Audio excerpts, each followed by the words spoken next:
और रूह निकलने के वक्त यही तो तकलीफ होती है कि कहाँ कहाँ क्या क्या बनाया था, कितना जमा किया था, हिसाब करते करते उसकी रूह निकल जाती है। हमने देखा है, मैं अपना एक तजुर्बा बताता हूँ।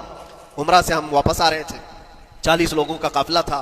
एयरपोर्ट पर पहुंचे, बहुत ताखीर हो चुकी थी और फ्लाइट का वक्त बहुत कम रह गया था। और हाजी लोग माशाल्लाह जाते हैं तो खूब भर भर करके सामान भी लेते, क्या क्या सामान थे सबके पास। और हमारा बार बार जाना आना होता है, मैं कभी कोई ज्यादा चीजें रखता नहीं। हम तो आगे निकले, ग्रुप पूरा था और सारे लोग सामान लेकर खड़े थे। वक्त गुजरता गया, फ्लाइट जहाँ चेक इन हो रहा था सामान, उन्होंने कहा कि 25 किलो से ज्यादा का अलाउड नहीं है। और यहाँ 40-40 किलो लेकर बैठे हुए थे। मेरा तू थोड़ा सा ले ले, तेरा तू थोड़ा सा ले ले, एक दूसरे को पेश कर रहे हैं। 3-4 लोगों ने तो मुझे पकड़ाया कि आपके पास सामान कम है मुफ्ती साहब, आप थोड़ा सा हमारा ले लो। जिसका ले सकते थे ले लिया। फिर उसके बाद 1 घंटे से कम टाइम बचा था, उन्होंने काउंटर क्लोज कर दिया।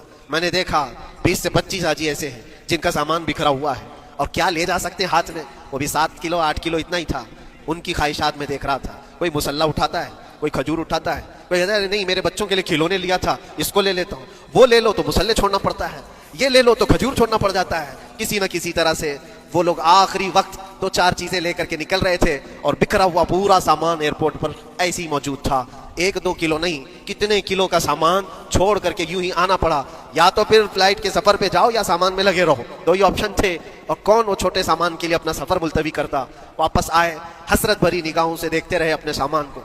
और फिर अंदर आकर जब बैठे, मेरे जहन में ये बात गूंजने लगी, यही हालत होती होगी जब इंसान दुनिया से जा रहा होता है, जब यहां से रुखसती का वक्त आता है और मलकुल मौत सर पर आकर खड़ा हो जाता है। रूह निकलने के लिए भी थोड़ा सा वक्त बाकी है, बस मिनटों में भी नहीं रह गया।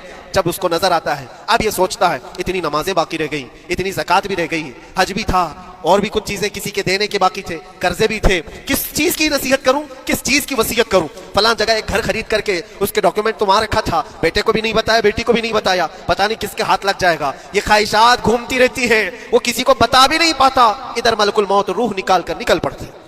ये इंसान की शॉर्ट लाइफ है, मुख्तसर सी जिंदगी है, जहां ये ख्वाहिशात धरी की धरी रह जाती हैं। इसीलिए शेख सादी ने बहुत अच्छी बात फरमाई। एक बादशाह ने ऐलान किया था अपने वजीरों में से एक को, उससे बहुत खुश हुआ और कहा जा आज तुझे मैं इतनी जायदाद दूंगा, इतनी जमीन, इतनी प्रॉपर्टी दूंगा, जितना तू अपने हाथ में एक लकड़ी लेकर घेर देगा, जितनी जमीन तू घेरेगा उतनी तेरे नाम लिख दूंगा।